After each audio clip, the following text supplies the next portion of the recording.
Okay, guys, this is an experiment. Since most of you like to be read to, let's go ahead. Let's read. My nagging got the better of Jim. Oh, yeah, back up. This is chapter 5 of To Kill a Mockingbird. Okay. My nagging got the better of Jim eventually, as I knew it would, and to my relief, we slowed down the game for a while. He still maintained, however, that Atticus hadn't said we couldn't, therefore we could, and if Atticus ever said we couldn't, Jim had thought of a way around it. He would simply change the names of the characters, and then we couldn't be accused of playing anything.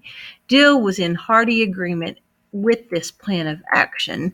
Dill was becoming something of a trial anyway. Following Jim about, he had asked me earlier in the summer to marry him, then he promptly forgot about it. He staked me out, marked me as his property, said I was the only girl he would ever love, then he neglected me. I beat him up twice, but it did no good. He only grew closer to Jim. They spent days together in the treehouse, plotting and planning, calling me only when they needed a third party. But I kept aloof from their more foolhardy schemes for a while, and on pain of being called a girl, I spent most of the remaining twilights that summer sitting with Miss Maudie Atkinson on her front porch. Jim and I had always enjoyed the free run of Miss Maudie's yard if we could keep out of her azaleas, but our contract with her was not clearly defined. Until Jim and Dill excluded me from their plans, she was only another lady in the neighborhood, but a relatively benign presence. Our tacit treaty with Miss Maudie was that we could play on her lawn, eat her scuppernongs, grapes, if we didn't jump on the arbor and explore her vast back lot. In terms so generous we seldom spoke to her, so careful were we to preserve the delicate balance of our relationship. But Jim and Dill drove me closer to her with their behavior. Miss Maudie hated her house. Time spent indoors was time wasted. Now, let me tell you, she doesn't really hate her house. She really likes her house, but because that's going to come into play in the next few chapters. She just would rather be outdoors. My mom is like that. Um, she was a widow, a chameleon lady who worked in her flower beds in an old straw hat and men's overalls. But after her 5 o'clock bath, she would appear on the porch and reign over the street in magisterial beauty. She loved everything that grew in God's earth, even the weeds, with one exception. If she found a blade of nutgrass in her yard, it was like the second battle of the Marne. She swooped down upon it with a tin tub and subjected it to blasts from beneath with a poisonous substance she said was so powerful it'd kill us all if we didn't stand out of the way. Why can't you just pull it up? I asked after witnessing a prolonged campaign against a blade not 3 inches high. Pull it up? Child, pull it up. She picked up the limp sprout and squeezed her thumb up its tiny stalk. Microscopic grains oozed out. Why, one sprig of nutgrass can ruin a whole yard. Look here. When it comes fall, this dries up, and the wind blows it all over Macomb County. Miss Maudie's face likened such an occurrence to an Old Testament pestilence, which I always think of the nutgrass, and why Harper Lee put that in here. It's kind of symbolic of what happened to racism and prejudice. It just spread like an Old Testament pestilence. You know, the plagues that were sent upon Pharaoh in Egypt. Her speech was crisp for a Macomb County inhabitant. She called us all by our names, and when she grinned, she revealed 2 minute gold prongs clipped to her eye teeth. When I admired them and hoped I would have some eventually, she said, "Look here." With a click of her tongue, she thrust out her bridge work, a gesture of cordiality that cemented our friendship. Miss Maudie's benevolence extended to Jim and Dill whenever they paused in their pursuits. We reaped the benefits of a talent Miss Maudie had hitherto kept hidden from us. She made the best cakes in the neighborhood. When she was admitted into our confidence, every time she baked, she made a big cake and 3 little ones, and she would call across the street, "Jim Finch, Scout Finch, Charles Baker Harris, come here." Our promptness was always rewarded. In summertime, Twilights are long and peaceful. Often as not, Miss Maudie and I would sit silently on her porch watching the sky go from yellow to pink as the sun went down, watching flights of martins sweep low over the neighborhood and disappear behind the schoolhouse rooftops. "Miss Maudie," I said one evening, "do you think Boo Radley's still alive?" "His name is Arthur, and he's alive," she said. She was rocking slowly in her big oak chair. "Do you smell my mimosa? It's like angel's breath this evening." "Yes'm." "How do you know?" "Know what, child?" "That Mr. Arthur's still alive." What a morbid question, but I suppose it's a morbid subject.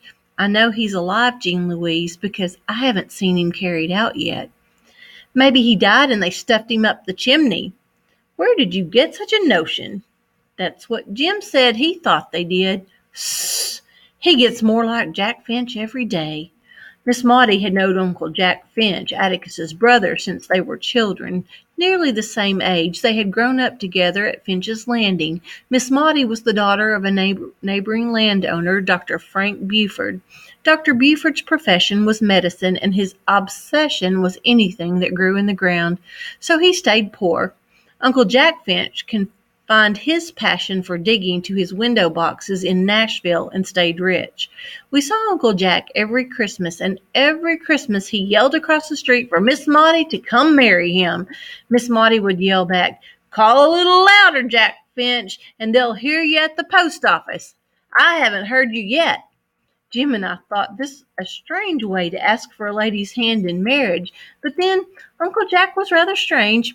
He said he was trying to get Miss Maudie's goat, that he had been trying unsuccessfully for 40 years, that he was the last person in the world Miss Maudie would think about marrying, but the first person she thought about teasing, and the best defense to her was a spirited offense, all of which we understood clearly. "Arthur Radley just stays in the house, that's all," said Miss Maudie. "Wouldn't you stay in the house if you didn't want to come out?" "Yes'm, but I don't want to come out. Why doesn't he?" Miss Maudie's eyes narrowed. "You know that story as well as I do. I never heard why, though. Nobody ever told me why." Miss Maudie settled her bridge work. "You know old Mr. Radley was a foot-washing Baptist." "That's what you are, ain't it?" "My shell's not that hard, child. I'm just a Baptist." "Don't you all believe in foot washing?" "We do. At home, in the bathtub." "But we can't have communion with you all." Apparently deciding that it was easier to define primitive baptistry than closed communion, Miss Maudie said, "Foot washers believe anything that's pleasure is a sin. Did you know some of 'em came out of the woods one Saturday and passed by this place and told me and my flowers were going to hell." "Your flowers, too?" "Yes, ma'am. They'd burn right with me. They thought I spent too much time in God's outdoors and not enough time inside the house reading the Bible." My confidence in pulpit gospel lessened at the vision of Miss Maudie stewing forever in various Protestant hells. True enough, she had an acid tongue in her head, and she did not go about the neighborhood doing good as Miss Stephanie Crawford. But while no one with a grain of sense trusted Miss Stephanie, Jim and I had considerable faith in Miss Maudie. She had never told on us, had never played cat and mouse with us. She was not at all interested in our private lives. She was our friend. How so reasonable a creature could live in peril of everlasting torment was incomprehensible. "That ain't right, Miss Maudie. You're the best lady I know." Miss Maudie grinned. "Thank you, ma'am. Thing is, foot washers think women are a sin by definition. They take the Bible literally, you know." "Is that why Mr. Arthur stays in the house, to keep away from women?" "I've no idea. It doesn't make sense to me. Looks like if Mr. Arthur was hankering after heaven, he'd come out on the porch at least. Atticus says God's loving folks like you love yourself." Miss Maudie stopped rocking and her voice hardened. "You are too young to understand it," she said, "but sometimes the Bible in the hand of one man is worse than a whiskey bottle in the hand of your father." I was shocked. "Atticus doesn't drink whiskey," I said. "He never drunk a drop in his life." "No, Yes, he did. He said he drank some one time in it and didn't like it. Miss Maudie laughed. I wasn't talking about your father, she said. What I meant was, if Atticus Finch drank until he was drunk, he wouldn't be as hard as some men are at their best. There are just some kind of men who are so busy worrying about the next world, they've never learned to live in this one. And you can look down the street and see the results at the Radley place. Do you think they're true, all those things they say about Mr. Arthur? What things? I told her. That is 3/4 folks and 1/4 Stephanie Crawford, said Miss Maudie grimly. Stephanie Crawford even told me once she woke up in the middle of the night and found him looking in the window at her. I said, "What did you do, Stephanie? Move over in the bed and make room for him?" That shut her up a while. I was sure it did. Miss Maudie's voice was enough to shut anybody up. No, child, she said, that is a sad house. I remember Arthur Radley when he was a boy. He always spoke nicely to me, no matter what folks said he did. Spoke as nicely as he knew how. You reckon he's crazy? Miss Maudie shook her head. If he's not, he should be by now. The things that happen to people we never really know. What happens in houses behind closed doors. What secrets.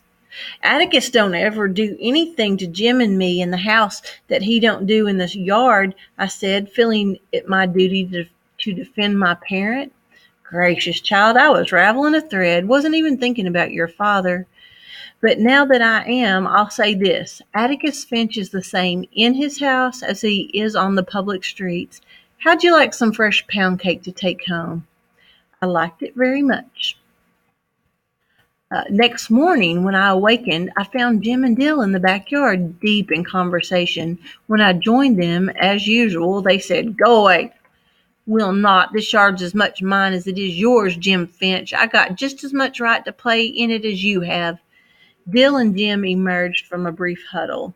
"If you stay, you've got to do what we tell you," Dill warned.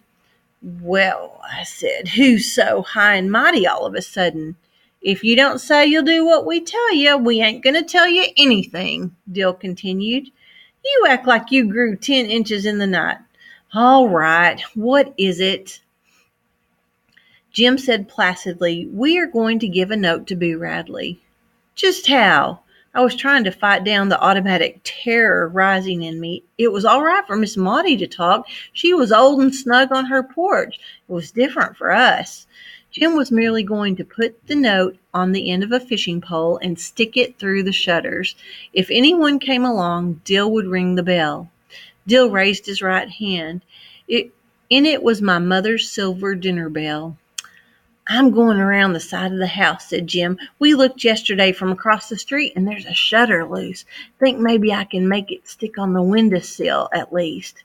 "Jim, now you're in it and you can't get out of it. You'll just stay in it, Miss Priss." Okay, but I don't want to watch. Jim, somebody was...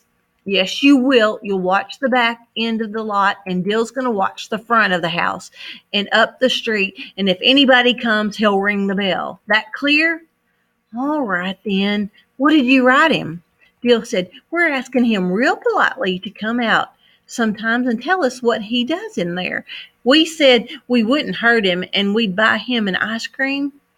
"You all have gone crazy. He'll kill us." Dill said, It's my idea. I figure he'd come out and sit a spell with us.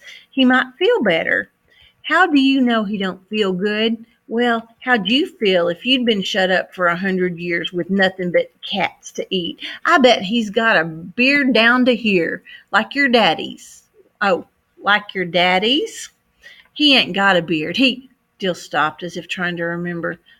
"Uh-huh, caught I said, "You said 'fore you were off the train good your daddy had a black beard." "If it's all the same to you, he shaved it off last summer." "Yeah, and I've got the letter to prove it. He sent me $2, too." "Keep on. I reckon he even sent you a mounted police uniform. That never showed up, did it? You just keep on telling 'em, son." Dill Harris could tell the biggest ones I ever heard. Among other things, he had been up in a mail plane 17 times. He had been to Nova Scotia. He had seen an elephant, and his granddaddy was Brigadier General Joe Wheeler and left him his sword. You all hush, said Jim. He scuttled beneath the house and came out with a yellow bamboo pole. Reckon this is long enough to reach from the sidewalk? Anybody who's brave enough to go up and touch the house hadn't ought to use a fishing pole, I said. Why don't you just knock the front door down? This is different, said Jim. How many times do I have to tell you that? Dill took a piece of paper from his pocket and gave it to Jim. The three of us walked cautiously toward the old house.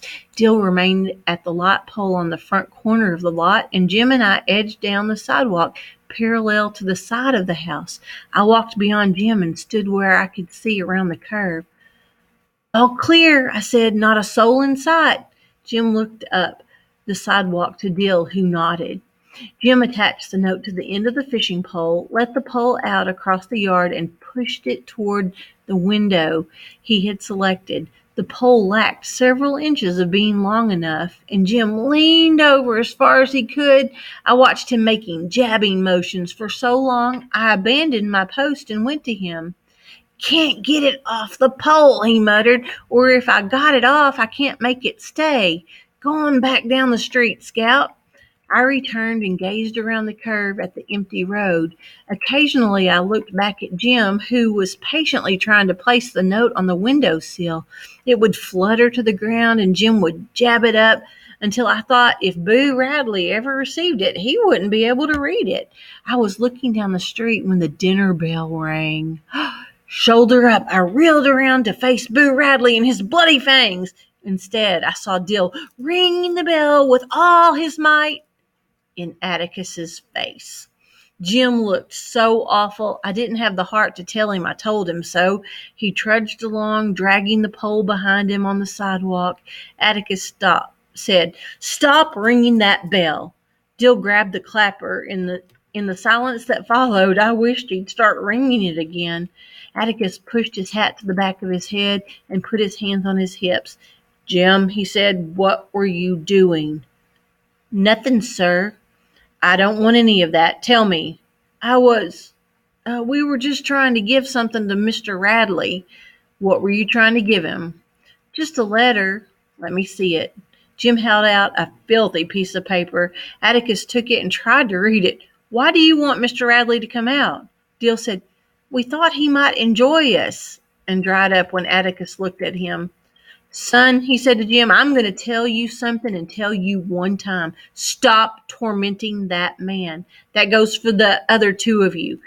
What Mr. Radley did was his own business. If he wanted to come out, he would. If he wanted to stay inside his own house, he had the right to stay inside, free from the attentions of inquisitive children, which was a mild term for the likes of us. How would we like it if Atticus barged in on us without knocking when we were in our rooms at night? We were, in effect, doing the same thing to Mr. Radley. What Mr. Radley did might seem peculiar to us, but it did not seem peculiar to him. Furthermore, had it never occurred to us that the civil way to communicate with another being was by the front door instead of a side window? Lastly, we were to stay away from that house until we were invited there. We're not to play an asinine game he had seen us playing or make fun of anybody on the street or in this town. "We weren't making fun of him. We weren't laughing at him," said Jim. "We were just—" "So that was what you were doing, wasn't it? Making fun of him?" "No," said Atticus, putting his life's history on display for the edification of the neighborhood. Jim seemed to swell a little. "I didn't say we were doing that. I didn't say it." Atticus grinned dryly. "You just told me," he said. "You stop this nonsense right now. Every one of you." Jim gaped at me. "You want to be a lawyer, don't you?" Our father's mouth was suspiciously firm, and as if he were trying to hold it in line. Jim decided there was no point in quibbling and was silent. When Atticus went inside the house to retrieve a file he had forgotten to take to work that morning, Jim finally realized that he had been done in by the oldest lawyer's trick on record. He waited a respectful distance from the front steps. watched Atticus leave the house and walk toward town. When Atticus was out of earshot, Jim yelled after him, "I thought I wanted to be a lawyer, but I ain't so sure now." End of chapter 5.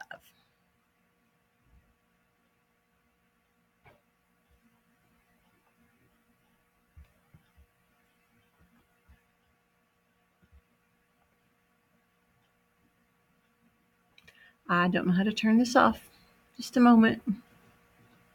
Don't stay too late.